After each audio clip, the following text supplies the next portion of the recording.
Hello, you are listening to VHC, Vibes, History, and Culture, a show where we explore the unknown and little-known facts and gems about music and popular culture from a millennial lens. This is your host, Kevin Washington, and we have a very special VHC in celebration of Juneteenth and Black Music Month. And I wanted to take the time to share with you a couple of songs I like to call songs of freedom.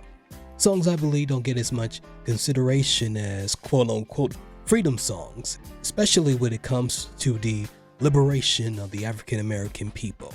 Songs like Gil Scott-Heron's "The Revolution Will Not Be Televised" and Nina Simone's "Are You Ready?"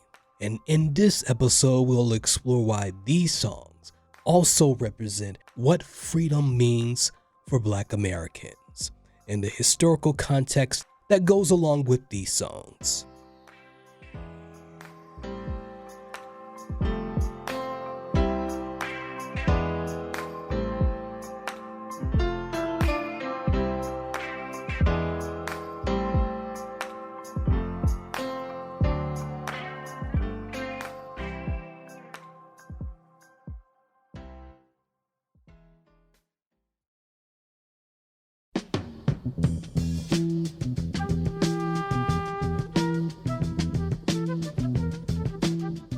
When I first heard this 1971 song by Gil Scott-Heron, I was in college and I was captivated by it.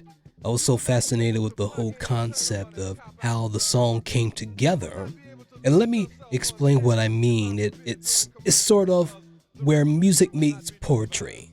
It is indeed a poem and song, of course, by the late great Gil Scott-Heron, who was a jazz poet, singer, musician, and author, and well known for his work as a spoken word performer in the 1970s and 80s. He first recorded "The Revolution Will Not Be Televised" from his 1970 album, Small Talk at 125th and Lenox, where he recited the lyrics accompanied by congas and bongo drums. For what most people don't know, the song title was originally a popular slogan among the Black Panthers during the organization's movement in the 1960s. Within its poetic lyrics, there are several mentions and references to several TV shows, TV characters, public figures in pop culture, politics, and news of that time period. At 8:32 on report from 29 districts, the revolution will not be televised. There will be no pictures of pigs shooting down brothers on the instant replay. There will be no pictures of pigs shooting down brothers on the instant replay. There will be no pictures of Whitney Young being run out of Harlem on a rail with a brand new process. There will be no slow motion or still lights of Roy Wilkins strolling through Watts in a red, black, and green. The whole point of the references was to explain and point out the things that were considered distractions and consumerism and materialistic. All the while, the African American community was standing up and reclaiming their lives, all the while fighting for justice and change. The notable name references was a call out and a call to action to the Black community, not to get caught up in the materialistic nature of the current time period and get involved with the rising movement happening in the fight for equality and justice. It is always important to put everything into its proper context. And when you think about 1971, when the song came out, it was only 3 years since the assassination of Dr. Martin Luther King Jr.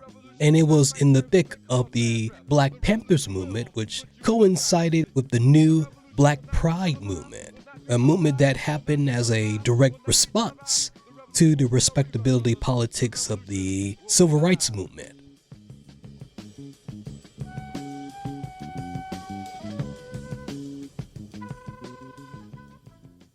Especially after the assassination of Dr. King, where the fight for civil rights and racial justice became more in your face and less focused on nonviolence due to the growing new young generation who wanted to move away from those tactics of the civil rights movement of the 1960s. out of anger and despair over the lack of movements towards justice and equality, stemming from the outright dehumanization and violence and death, especially of leaders and fighters of the freedom movement, in exchange for a more bold and passionate response to racial violence. And that's where you saw the growing Black Panther movement, along with the Black community embracing of African American culture, including embracing their African heritage. That's where you see the dashikis and the afros and slogans like Black is Beautiful, and shows like, for example, Soul Train and other pop culture instances, challenging the American condition standard of beauty that often didn't consider Black American features as beautiful. Kwanzaa, that was originally created in 1966 by Dr. Molane Karinga, who established it during the aftermath of the Watts riots. The holiday started becoming more celebrated in Black homes alongside the Christmas holidays. And of course, Black History Month, which originally started as Negro History Week in 1926, became Black History Month in 1970. So the expansion of Black culture and Black consciousness was the basis of the poetic song by Gil Scott-Heron. Historically, the song is a response to the spoken word piece When the Revolution Comes by the Last Poets, which is included within the song, and it has endured throughout the ages as a song of protest and justice, as a reminder to Black Americans that the revolution is not in the consumerism world, but it is in the people coming together to rise against injustice and inequality. And it's not just a song for that time period. It has come back in recent years as a recall to action for a new generation. You ain't gonna be able to stay home, my G. You ain't gonna be able to log in, scroll up, and cop out. You ain't gonna be able to pop a Zanny or down a brew during commercials because the revolution will not be televised. In 2021, rapper and singer Tobe and Nwigwe did a reimagined cover of Gil Scott-Heron's 1971 version as a part of the project from YouTube's celebration of Black History Month. And this was also the first Black History Month since the racial uprising and Black Lives Matter protests stemming from the George Floyd murder in 2020. You saw not only the more forceful demands for equality and justice for Black lives, but there was also an uptick in the re-embracing of Black culture, like that of the 1970s, but more so outside of the Black community, with online and social media platforms, as well as businesses like YouTube, taking the effort to not only celebrate Black history, but to celebrate the contributions of Black Americans to American culture, and celebrating all that is Black culture itself, including a recall to action with the newer version of The Revolution Will Not Be Televised, with some altered lyrics from Tobe and Nwigwe to fit a more modern generation. Thirsty Thursdays, Freaky Fridays, and Live on Sundays will no longer be the epicenter for hype beasts from all walks of life. And people will not care if Kanye and Kim's relationship survives on the next season of Keeping Up with the Kardashians. Why? Because Black people will be in the streets, not looking for, but creating a brighter day. This newer version, as well as the original version of The Revolution Will Not Be Televised, is just as important to the larger African American story when it comes to the songs we call freedom songs.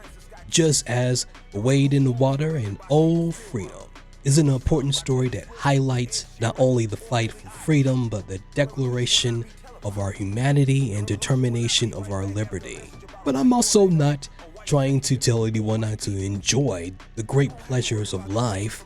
I'm just sharing the importance of a song like this to the American story and fabric, a story that isn't always pretty, but a necessary one to understand history and how it influences us in the present. The revolution ain't gonna be where the money resides, but the revolution will put you in the driver's seat. The revolution will not be on social media. The revolution will not be televised. Will not be televised. Will not be televised. The revolution will not be a rerun, my G. The revolution will be live.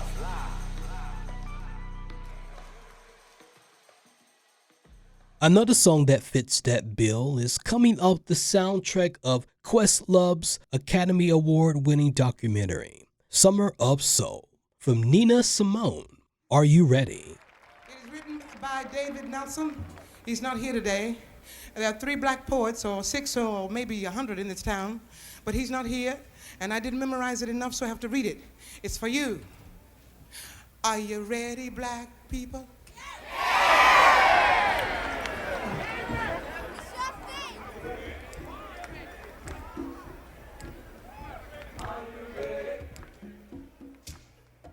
I first came to the knowledge of this song by the late great Nina Simone when I first saw Questlove's documentary in 2021. Of course, the Oscar-winning film was about the uncovering of some great gems that was the footage of the 1969 Harlem Cultural Festival, which coincidentally happened around the same time as Woodstock. But unfortunately, a lot of the footage was buried in time and wasn't uncovered until now, which featured amazing performances from Stevie Wonder, Gladys Knight and the Pips, the Staple Singers, and a whole lot of other great black performers and artists, including Nina Simone, who performed her songs Backlash Blues and Young, Gifted, and Black. But she closed out her performance with this amazing and powerful song, Are You Ready?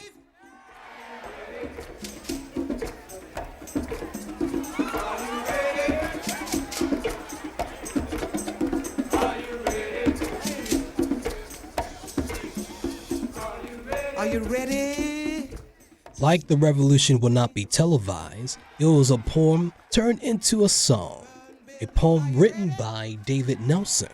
The song depicts the determination to reclaim black pride and black liberation following the change in approach and tactics to the civil rights movement following the assassination of Dr. King. The live festival was in Harlem, where some of the riots took place and the sentiments from the African American community about their treatment from American society was at an all-time low, especially their feelings about the moon landing. Also including the music, like in The Revolution Will Not Be Televised, the live performance featured some use of the congas and bongo drums. And everything that helped shape the black American culture is deep within this song, which is why songs like this and the classic by Gil Scott-Heron are important to the larger conversation of freedom songs in this celebration of Black Music Month and Juneteenth. The conversation about freedom and how the black community use music and songs to express the most authentic parts of ourselves. Our songs express our pains, trials, tribulations, as well as our joys, triumphs, loves, and our liberation. With the history and spirit of our ancestors and the stories that come along with that, we tell it all. As some of the old folks would say, if you're gonna tell it all. And that is exactly what these incredible songs from the late Nina Simone and Gil Scott-Heron do. Tell stories and uncomfortable truths about history of a people with the determination and boldness that comes along with it. Are you ready to love black? Always loving black. Are you ready, black people? Are you ready? Are you ready to listen? Are you ready to hear? Are you ready to feel? Are you ready to do? Black people, are you ready?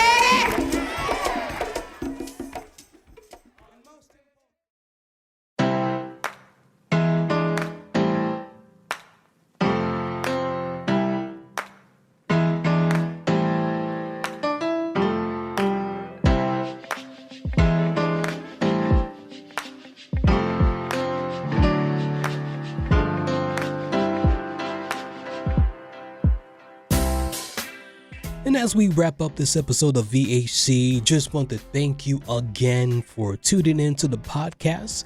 Or wherever you're listening to the podcast, I'm so grateful to all of you, and we have more where that came from. As we finish out the month of June and go into July, so you want to make sure and stay tuned. The podcast is available on, of course, Spotify and Buzzsprout. We're now on Apple Podcasts and Google Podcasts. And you can reach out to me via email, kevwash46@yahoo.com. Also on social media on Twitter at kevinwash08 and at Instagram, Kevin_Washington_887. Thanks for listening, and we'll see you next time. And a happy Juneteenth. Peace out.